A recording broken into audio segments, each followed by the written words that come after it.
Hello ladies and gentlemen, welcome to this, and this is my thoughts and review of this game here, Homefront for the Xbox 360. It may very well play differently on PC and PlayStation 3, but of course I only have this version.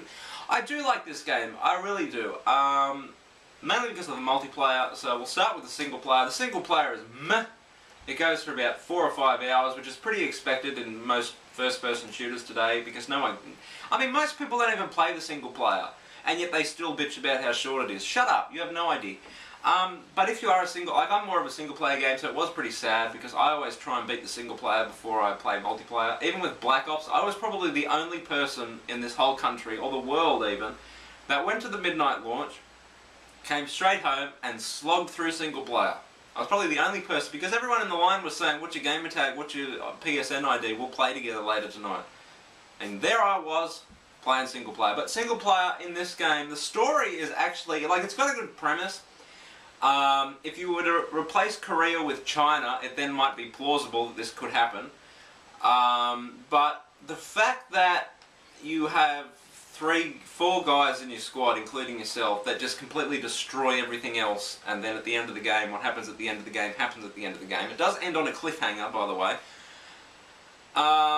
It's just a bit ridiculous, really, but maybe the Koreans just aren't good at guerrilla warfare, because the Americans and everyone else, well, no one's really good at guerrilla warfare except for those being the guerrillas. But it is a pretty good game. It is a pretty good single player. The biggest problems with it is that it's short, and you always have to follow someone. Like, it's never just you can run off and do this. You always have to follow someone. And a prime example of this is when you're going through doors, or when you're going through if you play the first mission, you'll know what I'll talk about. When you have to go prone to go under things, or duck to go under things, or when the characters, say there's like a door and they open it and then they stand back, and you go through that opening and you can't, you've been invisible walled because the NPCs have to go through first, which is ridiculous, and it slows the game down. But the single player is actually pretty slow now that I come to think of it. It's pretty, I do like it. I do like single player. I do, but it's just there's really not enough variation. There is a really good part at the end of the game where you're in a helicopter the whole time, because the guy that you play as is an ex-pilot for the military or something. But the premise of the game, which is so very interesting, is that the Koreans come over and take over the States, and it's just a shithole.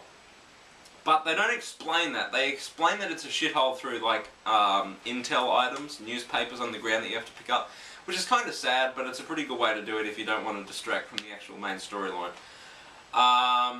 So, single player, short, not very varied, and it's just there. It really is. There's no co-op. The multiplayer is actually pretty fun. There's probably only about 3 different game modes. You've got your team deathmatch, you've got your, what's it called? No, wait.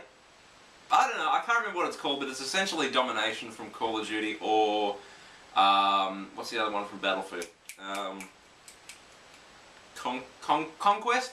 It's basically that. There's 3 flags that you got to control, and then the enemy spawn will tick over. The multiplayer is a hybrid of Medal of Honor, Call of Duty and Battlefield, which is done actually pretty well. I mean, normal Call of Duty clones or Battlefield or Medal of Honor clones are normally crap. But this one's actually pretty good. They got this game mode. So those are your standard game modes. But then there's this deviant called deviation of those game modes called Battle Commander, where if you get enough kills, you become a threat level, and then you get extra perks. So, for example, I've done Battlefield Commander all the way up until you get the achievement. 75 gamer score for being the top that you can. I think it's a 15-17 kill streak. I think that you get that one at. But the good thing about it is it varies it up, which is good, because if I get, say, 4 kills, then I get body armor, or if I get 5 kills, then I'll unlock like a constant UAV sweep, or then I get extra damage and all this kind of stuff. And then if you kill me, you get extra XP and extra battle points. Now, battle points, if you've played Medal of Honor, you'll know what I'm talking about. But battle points is, say if we were playing Call of Duty or Battlefield, you get points for killing people, right? Which is normally just XP points. Well, you get that, but you get battle points for your use in-game. And when you get a certain amount of those battle points, so you can get headshots, assists, all the things that you would normally get points for in other games, you get points for in this that go towards battle points that you can use to unlock 2 special things in game that you can select from your creator class, which then could be a rocket launcher to destroy enemy vehicles. You could even use a vehicle yourself, a helicopter, a tank, any of those that you unlock. Or you can use a sentry gun, you know, all these other things that you can unlock because of the battle points, which makes it kind of interesting, and it's a way to make kill streaks not kill streaks, if that makes sense. Some of them are a little OP, like the helicopters are somewhat... maybe I just haven't found a way to shoot them down yet, but it's good that they've got these things called EMP grenades, and they like freeze the tanks in their tracks and all that kind of stuff, which is pretty fun. The UAV is actually a little bit overused. So the UAV is probably about this big, and it's just like a little helicopter, and it just flies and you spot people, and when you spot people they will be a red diamond on the screen for your team.